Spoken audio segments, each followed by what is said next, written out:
Morgana, the basic system that controls the world, was imbued with an artificial personality.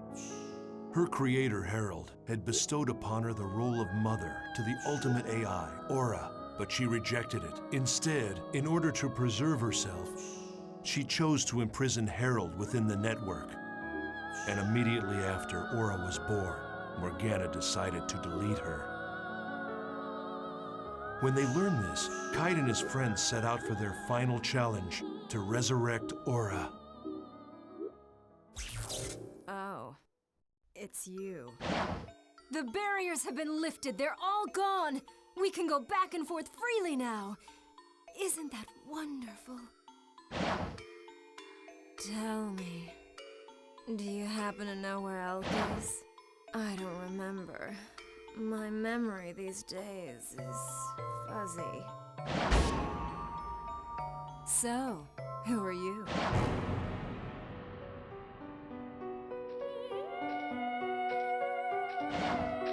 Elk. Who am I? You're Mia, of course. I have no memory. It's true. I only exist in the world. The only memory I have is when I'm in the world. No! Stop it! Mia! I want to stay as me! The true identity of Mia, the cat-like character, was actually a wandering AI program. The sixth phase, Maha. Elk. I'm sorry.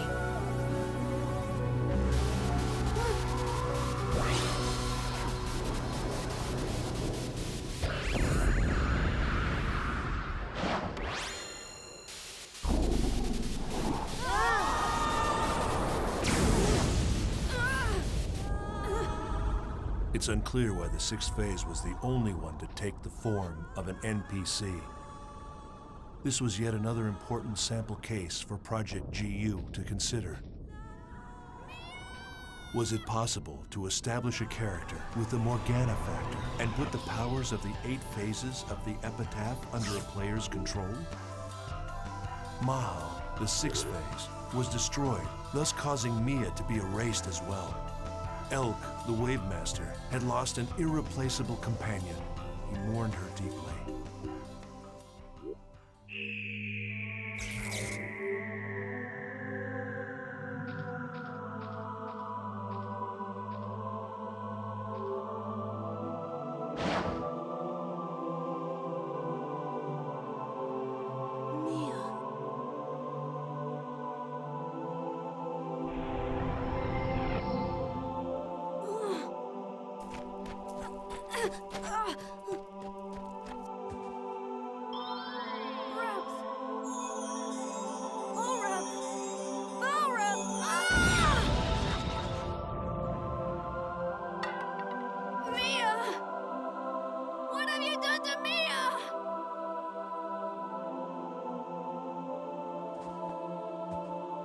Oh, Elk. Thank you.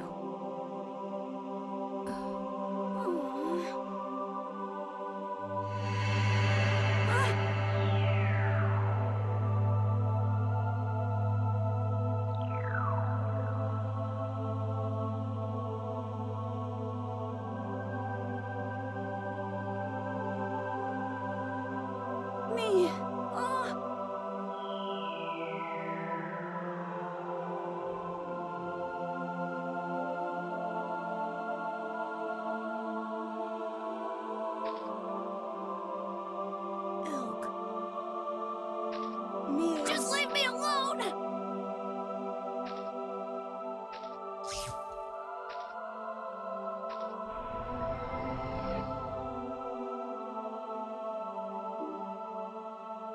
Now their quest had reached a point of no return. After collecting all her segments, Kite received Aura's help and was able to destroy the 7th phase, Tarvos.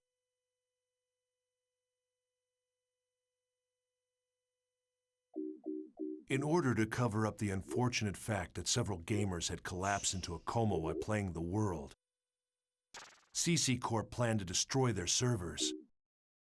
So to Kite and the others, their greatest enemy may very well have been the greedy, power-hungry humans in charge of the company. If they succeeded, and the world's servers were destroyed, Kite and his friends would never be able to revive the coma patients. Only two enemies remained, Kubia and the 8th and final phase. How would he fight the two of them? Pressed by time and grasping desperately for an answer, Kite finally met Harold's pseudo-personality deep in an infected area of a dungeon, as well as the newly free Aura.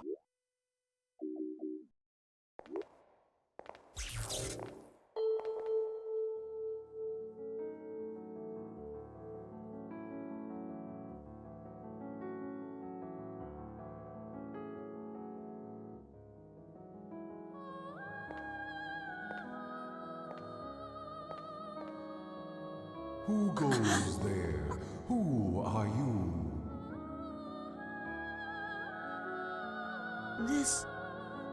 This is Harold? My name is Harold. What? Hey, you're nothing but a piece of rock! You're responsible for the cursed wave, aren't you? All right then, fix this thing! No, the passage of time is irreversible. Birth or death. Now only these two choices remain. What? What are you saying?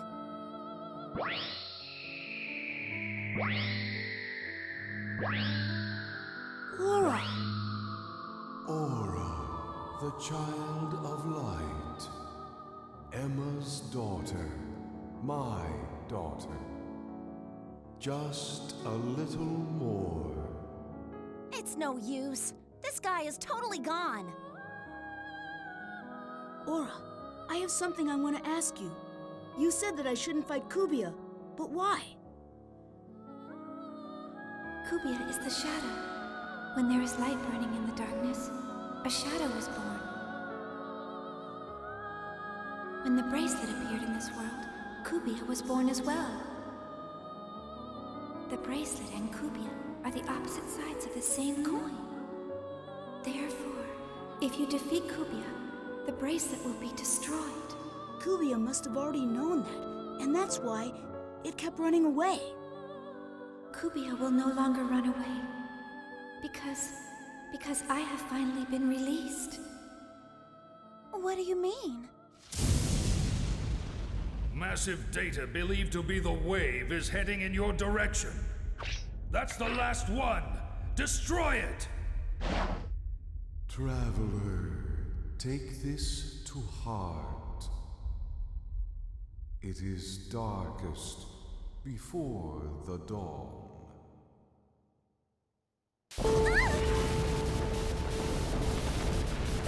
Run away! It is not too late! We'll defeat it and end this! No, it's not. That is...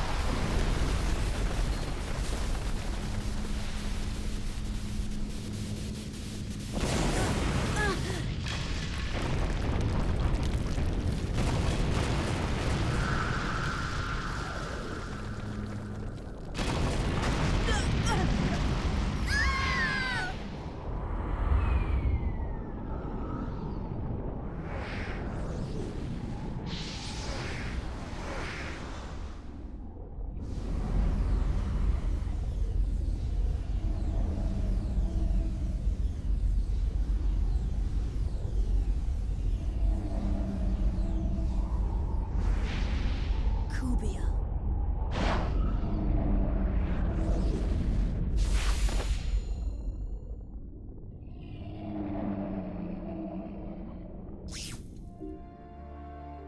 Kite finally found the truth behind the world.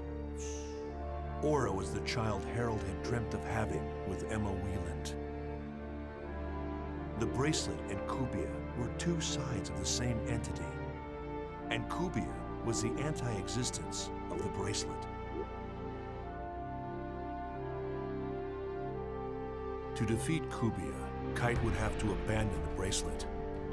But without the bracelet's power behind him, how could he possibly resist Morgana? Do you think we can really defeat it?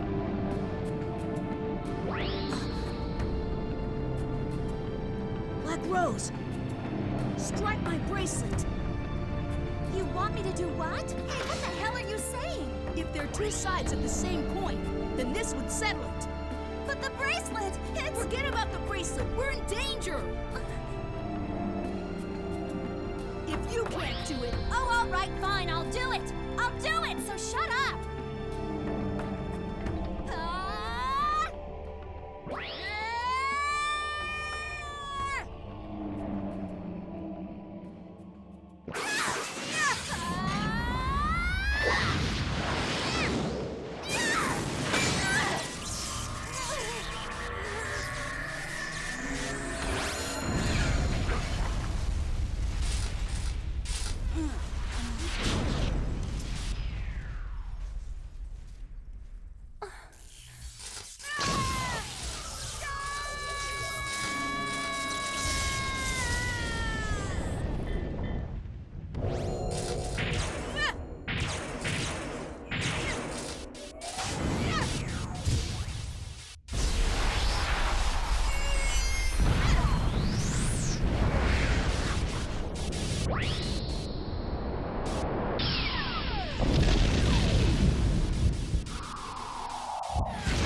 Kite decided that the only way to defeat Kubia once and for all was to destroy the bracelet. To do so, he was forced to enlist the help of Black Rose. Kite believed that the revived Aura had enough power to stop the cursed wave of Morgana. That's what Epitaph of Twilight meant. Twilight refers to a time of day that contains both light and darkness. If the epic poem had in fact been referring to dawn instead of dusk, then that must mean that Aura would bring light to the world.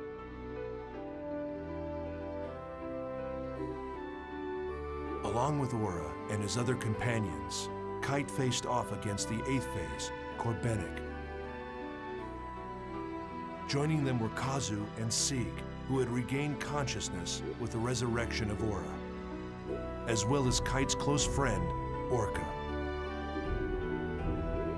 To win this battle, Kite would have to beat not only Corbenic, the 8th phase, but also Morgana, the source of all the phases. However, in the face of Corbenic's relentless assault, Kite's companions fell one by one. Then,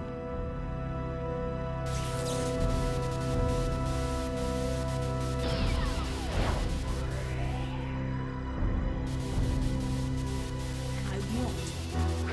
I'm not giving up!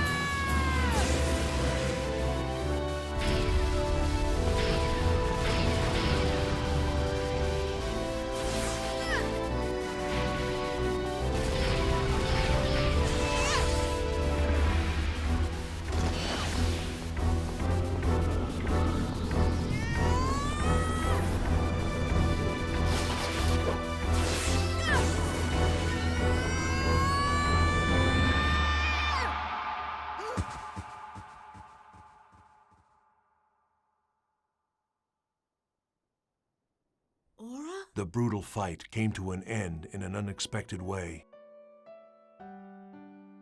Aura sacrificed her own life on the tip of Kite's sword. Self-sacrifice It was the final act necessary for Aura to awaken as the ultimate AI. It was a bitter irony. Aura had finally become the ultimate AI. She attained a wisdom beyond that of humanity, and in doing so, she formed a new system. A better system in which the world could exist. Yes. It was a far greater dream than any of us at Project GU had ever hoped to see fulfilled.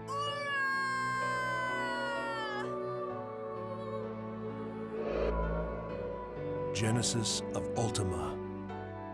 That's what it began to be called on the net. The battle by Kite's dot hackers that led to the birth of the ultimate AI, Aura. But who was a member of dot hackers? And who wasn't? I'm sure that whomever is reading this journal is wise enough to understand the futility in trying to answer that. These people weren't interested in being called heroes or taking credit for saving the world. They did it to save the people they loved, to protect them. It was with their own faith that they fought. Everyone dreams of a hero, but most of us can only catch glimpses of them, buried in the pages of a journal. And so, it was from this point that Project GU truly began.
The 4-year period between 2011 and 2014 were golden years for the world. It was no accident that this coincided perfectly with the presence of Aura. After all, the world was an online game managed by the ultimate AI. Even in CC Corp, this was known only to a limited number of people. From the moment it began, no one fully understood Aura, the omnipresent AI system that controlled the world. The average player would have no way at all to even learn of her existence. Aura had inherited the intelligence of a genius, Harold Hewick, and the beauty of a poet, Emma Wieland. She was the ultimate administrator of the world, and a gifted debugger. And yes, she could behave like a temperamental creator. As the lone deity in the world, Aura would sometimes act impulsively like a fickle goddess. For example, it was Aura's idea, not CC Corporation, to create a replica of the Kite character and use it in a promotional giveaway campaign. She even put the hero of the bracelet in a demo version and returned him to gameplay. As to when Aura disappeared, that can only be determined by examining conditions in the world. Our best estimate is in late 2014. It was 7 years after the day of Pluto's kiss, that abnormalities first began to be clearly detected in the world. Time lags and frequent crash servers started to seriously interfere with the game. These problems didn't just cause trouble for the world, they affected the entire network. Load processing increased, and real-world trouble quickly magnified. The Network Market Research Organization, NAB, along with other institutions, investigated the cause. But although they suspected it was due to a new type of virus, one similar to the kind that had caused the original network crisis, they were unable to find evidence of sabotage. That was no surprise. The real reason was simply that Aura had vanished. This alone caused the network to revert to its original specs. It took until early 2015 before executives at CC Corp would come to that realization. And that's how it began. The network, albeit quietly, began to fall into decay, and the world faced its own dark age. As it became less and less reliable, the world soon lost its popular appeal. Aura, the guardian ubiquitous. Only a handful of people understood the relationship between the loss of Aura and the network chaos. The top executives at CC Corp were forced to make a decision. Their plan was to resurrect Aura and bring her back to the network again. But the father of Aura, Harold Hewick, was dead. Therefore, the RA plan, the plan for bringing her back, required a different organization. This was how Project GU was established.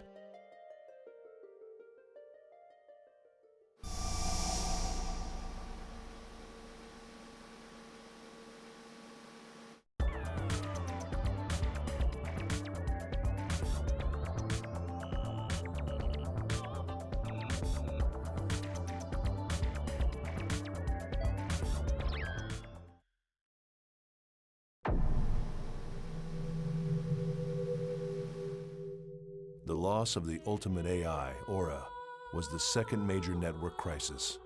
In other words, the birth of Aura paved the way for the world's second paradigm shift. The world's golden age lasted from 2011 until 2014. When Aura's disappearance was confirmed, the world's golden age had truly become a dark age. A variety of problems, such as faulty servers, began to spread everywhere, not just the world, but over the entire internet. However, once CC executives learned that the cause of these problems was due to the loss of Aura, they began to formulate a plan to counteract against the silent danger. They would forcibly restore Aura back to her original state. They intended to seize control of the next network society by creating and managing this ultimate AI themselves. It was a return to the plan both CC Corp and Ultimate Corp had hatched during the first network crisis. That was back in 2005, when they were still using the Ultimate operating system. Ultimate had managed the network's hegemony. This is how Project GU officially began. It was all thanks to CC Corp's sponsorship.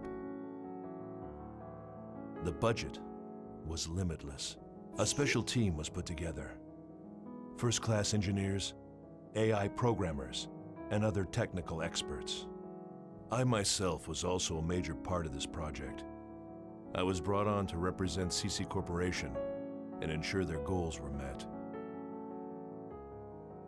The project's overall objective was to restore Aura, and thus GU's RA plan began.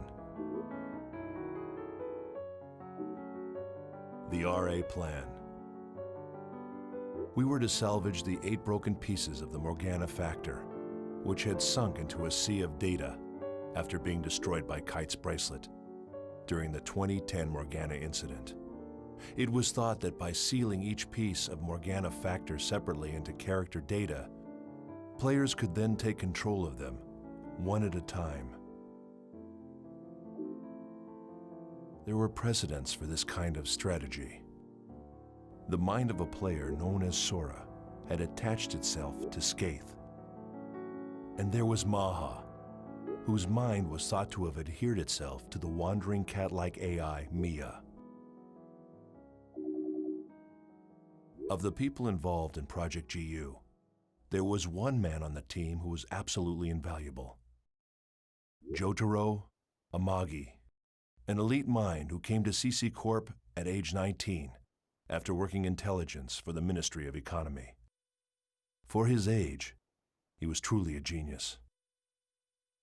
Although Mr. Amagi and I were far from what you would consider friends, our complementary knowledge and combined abilities helped greatly to advance the project forward.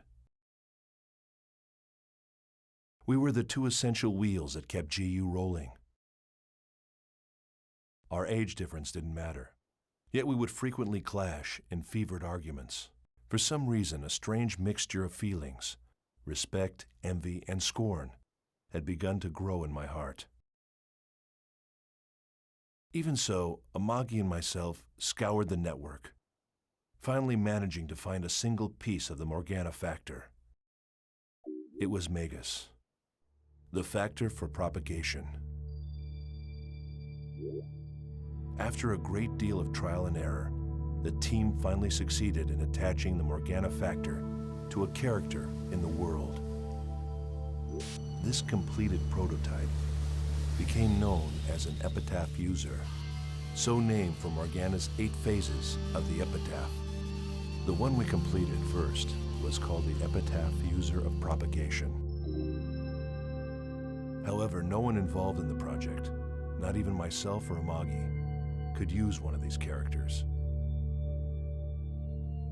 When someone would try to log into the world with one of these characters, an unbearable vertigo, nausea, and headache would paralyze him. The Morgana factor, just as it had in the cases of Skaith and Sora, showed a high affinity for human minds. But perhaps that was only towards the chosen ones. Amagi had a theory that the Morgana factor could choose the player it would attach to, and though conditions were unclear, the Morgana factor would approve only a certain type of human. If that were indeed the case, locating those 8 chosen ones became an important issue for Project GU. At the advice of Amagi, a search team was created within the Security Admin Department. They would filter players in the world to find the chosen ones. Unfortunately, we learned that Sora's real-life player had already canceled his account with the world.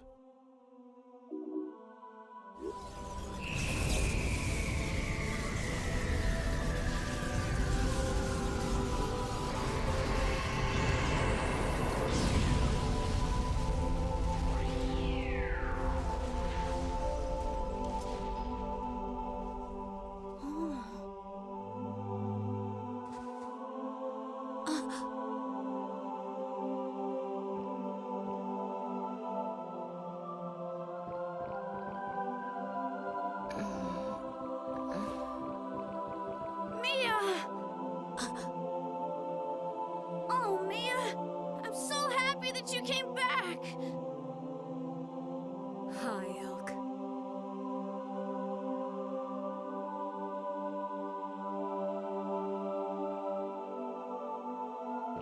That's a unique bracelet. Can I take a look? Mia! Your memories, they're... Amagi and I continued our search for the other 7 pieces of the Morgana factor. Yes. Skaith, Innes, Do you mean Fidel, you can't see this nice Gore, bracelet? Maha, Even Tarvos, and Korbenik. if you know it's there. Eventually, we discovered that the Maha piece had once again attached itself to the cat character Mia. We were able to extract it by destroying the cat character.